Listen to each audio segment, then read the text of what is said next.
విడు మొరటోడు అని వాళ్ళు వీళ్ళు ఎన్నెన్ని అన్న పసి పిల్లవాడు నవ్వాడు.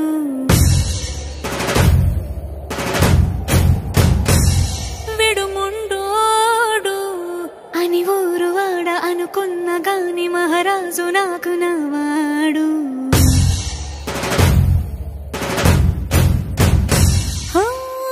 మాట పెడుసైనా మనసులో వెన్న రాయిలా ఉన్నవాడిలోన దేవుడెవరికి తెలుసును నాకన్నా. సూసేకి అగ్గిరవ్వ మాదిరి ఉంటాడే నా సావే.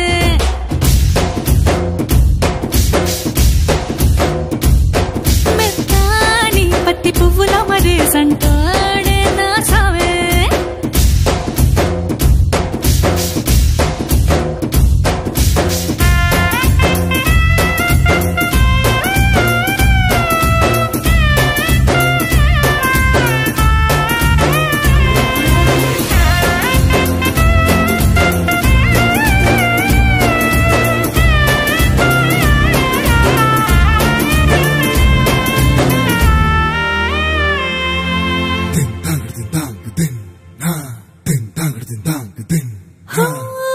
ఎర్రబడ్డ కళ్ళలోన కోపమే నీకు తెలుసు, కళ్ళలోన దాచుకున్న చెమ్మ నాకే తెలుసు.